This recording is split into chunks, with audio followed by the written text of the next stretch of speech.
कांग्रेस नेता पूर्व मंत्री सज्जन सिंह वर्मा ने किया बड़ा खुलासा। इंदिरा गांधी द्वारा लगाए गए आपातकाल को उस वक्त के अधिकारियों के कारण बदनाम हुआ। पूर्व मंत्री सज्जन सिंह वर्मा सीहोर के आष्टा पहुंचे, जहां उन्होंने प्रेस वार्ता के दौरान कहा कि मैंने प्रधानमंत्री नरेंद्र मोदी की मन की बात को सुना है।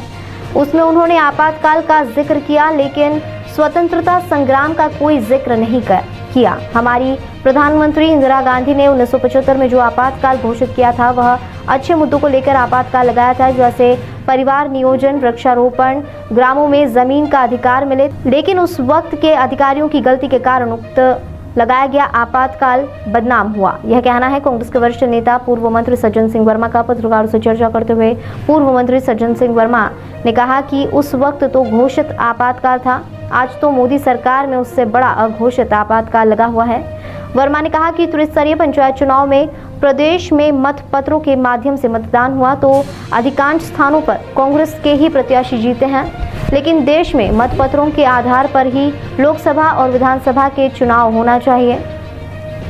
विकास के मुद्दे पर लड़ेंगे आष्टा नगर पालिका का चुनाव। पूर्व मंत्री सज्जन सिंह वर्मा ने कांग्रेस प्रत्याशियों एवं कांग्रेस नेताओं की बैठक के बाद परमार लॉ चैम्बर में पत्रकारों से चर्चा करते हुए कहा कि आज एक दिवसीय प्रवास पर कैलाश परमार चैम्बर में आज कांग्रेस जनों की बैठक हुई तथा वार्ड में जनसंपर्क किया एवं कहा कि नगर पालिका के चुनाव पहले भी हुए हैं, जनता ने आशीर्वाद दिया, इस बार भी आशीर्वाद मिलेगा।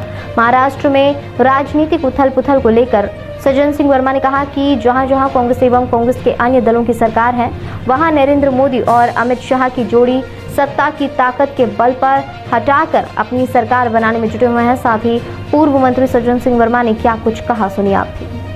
नरेंद्र मोदी के नेतृत्व में लोकतंत्र की हत्या करते हुए खरीद फरोख्त भ्रष्टाचार के पैसे से विधायकों को खरीद फरोख्त करके महाराष्ट्र में अब उन्होंने कर दिया है। तो मैं ये कहना चाहूँगा कि इन्हें अपने बाहुबल पे, अपनी नीतियों पर विश्वास नहीं रहा, इसलिए जहाँ जहाँ सरकारें कांग्रेस की समर्थित हैं, जहाँ अलायंस दल की हैं, अब महाराष्ट्र में कोशिश करी, अब कल से बंगाल कूदेंगे। तो ये लोग अपना आत्मविश्वास खो चुके हैं और जो देश में इस समय भयानकतम महंगाई का दौर है, नौजवान के हाथ रोजगार से खाली पड़े हैं, किसान को उसकी फसल का मूल्य नहीं मिल रहा है, ये सारी बातें भारतीय जनता पार्टी के खिलाफ जा रही हैं। तो अब इन्होंने हथकंडा अपनाना चालू कर दिया, ये लोकतंत्र की हत्या कर रहे हैं। कल मैं इनका भाषण सुन रहा था, श्रीमान 1008 नरेंद्र मोदी प्रधानमंत्री साहब का, उसमें उन्होंने 1975 के आपातकाल का जिक्र किया। स्वतंत्रता की लड़ाई का कोई जिक्र नहीं है। 1975 में जो इंदिरा जी के द्वारा, हमारी प्रधानमंत्री के द्वारा आपातकाल घोषित किया था, वो कुछ अच्छे मुद्दों पे था। परिवार नियोजन, गांव में वृक्ष का लगाया जाना, ये बहुत अच्छे मुद्दे उसमें थे। ग्रामीण क्षेत्र में लोगों को ज़मीन का अधिकार मिले। वो अधिकारियों की कुछ गलती से आपातकाल बदनाम हुआ। लेकिन नरेंद्र मोदी साहब, जब से आप इस देश के प्रधानमंत्री बने हैं, एक अघोषित आपातकाल से देश गुजर रहा है।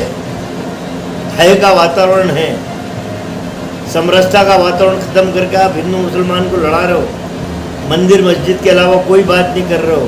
कांग्रेस ने जो 60 साल में बनाया था इस देश को, आप हवाई जहाज, हवाई अड्डे बेच रहे हो, रेलवे स्टेशन बेच रहे हो, लाइफ इंश्योरेंस कॉरपोरेशन बेच रहे हो। तो अघोषित आपातकाल, पत्रकारों की हत्या हो रही है, एक जज की हत्या हुई है, सुप्रीम कोर्ट के जज अभी तक उसको न्याय नहीं दिला पाए। आँख के सामने एक जज की हत्या हो रही है, बीजेपी के एक नेता के खिलाफ उसका जजमेंट था। रवीश कुमार जैसा एनडीए का पत्रकार, क्या बोलते हैं NDTV, उसको आपने कई महीनों रोक लगा दी थी। रवीश कुमार पे प्रतिबंध आपने लगा दिया। तो आप तो लोकतंत्र की हत्या अघोषित आपातकाल लगा के कर रहे हो। कोई आदमी सुरक्षित नहीं है। आज इतनी बुरी स्थिति है कि आदमी अपना जीवन यापन नहीं